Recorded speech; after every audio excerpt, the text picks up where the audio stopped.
You may remember I spoke in a previous clip about logical levels.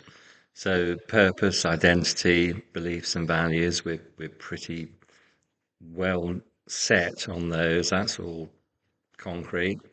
And then capability, behaviors and environment, the lower three, there are a few gaps that we could do with sort of improving on there.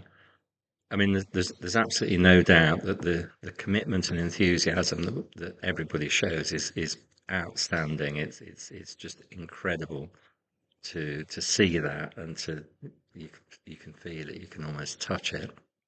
It's almost tangible, and that's such a rare thing. And it's one of those things that it's so precious that we need to nurture that as we would in the permaculture garden and make sure that that grows and improves over time. But there are some things that I think we could do to sort of really sort of button down some of the gaps that we've got with those lower three aspects of the logical levels, the capability, behaviours, and environment. The first one is a proper definition of people's roles and individuals' tasks. Now that sounds very boring. It sounds very sort of human resources, but I think it's actually quite important to do. As I've said before, I'm not really a detail person. I don't like routine, and that sort of stuff bores the pants off me. But it is important. And if we can do that, then everybody can understand what everybody else is doing. So that's one of the things that Juno and I will be looking at over the course of the next few weeks is to really help each person to give a description really of what they do and also sort of what they don't do. It's a bit like I spoke to you earlier about what I'm good at and what I'm not good at. The other thing that we need to improve is communication. Now, communication is absolutely crucial to any organisation, and it doesn't take much to either improve or destroy an organisation through communication. And it is absolutely central to everything we do, and particularly here because we're talking to an audience that we don't know. So my work with IMS, I know who my customers are or who my customers could be. So it's a highly targeted communication. But here, somebody could just walk in off the street and decide that they're going to book the cafe for 20 people for tomorrow, or somebody wants to book a workshop or whatever it may be. We can't predict that. So communication is absolutely crucial.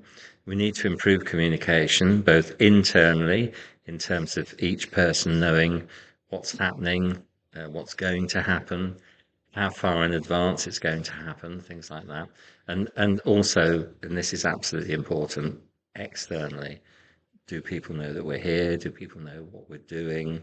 What the purpose of the eco park is? What projects are ongoing? The workshops that they can book into, all those sorts of things. So the whole communication thing, and it's not simply down to one person. You know, Pierre John has the communications hat, and but that's not purely his responsibility. He's the conduit that we use to get the information out to the press and the stakeholders and the customers and so on. But everybody needs to be involved in communication. Again, that's something that Juno and I are looking at to try and get to a level which is really as good as it can be. The other thing, and this is probably quite boring for most people, is the understanding of business economics. And it's one of those things that it's it's not really a subject which uh, needs to be talked about very much. And I'm not expecting anybody to fill in too many forms or anything like that. But it is seriously, it is important to appreciate that a sustainable organization is only sustainable if it can pay for itself. It doesn't have to make a profit, but if an organisation, whether it's an association or a cooperative or a company, is constantly in deficit financially, that is not sustainable. And that's why a lot of cooperatives fail, because they've missed the importance of the economic aspect of what they do. Now, that money could come from various different sources. The money that's required to pay for salaries or equipment or licenses or whatever it may be. It could come from grants, it could come from benefactors, it could come from the money that's made through things like the cafe or even the atelier and using the conference room and things like that. Any source. There's all sorts of different places we can get money from. But if there isn't a constant supply of funds, and that doesn't mean everything has to be profitable. It means that we need to make sure that we do the best we can to get the grants that are available, that Juno and I in particular are left to be able to do the work that we do for IMS, which makes money to put into the process.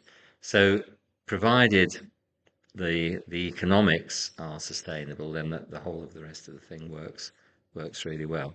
So an understanding of business economics is not, yeah, you don't have to go off and learn how to be an accountant, but it is important that we do certain things in a certain way.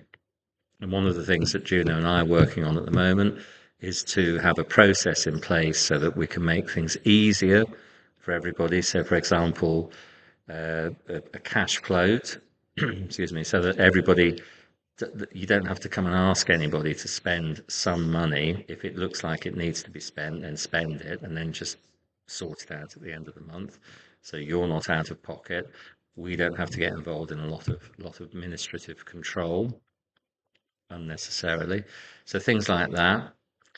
The other one, which I think is absolutely really, this is sort of fundamental to where any of the gaps are in or the capability, behaviours, and environment, is the responsibility for managing, and that's managing teams, it's managing people, and it's managing tasks.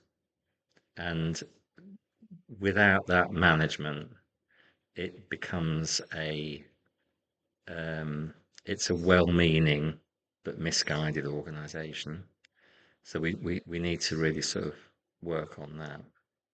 And one of the things that we've been looking at really is, if you like, having analysed where these sort of gaps are, is whether there's a need or a requirement for additional roles, additional people, because at the moment we're all doing several different things, often at the same time. And the area which I think is probably the most in need of further support is an administrator.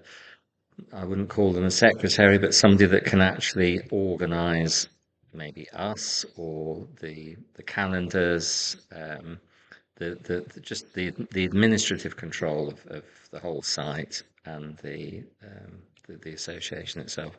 So we're looking at the possibility of bringing somebody in to do that, who they wouldn't be working for a single person, they would be there as a central resource.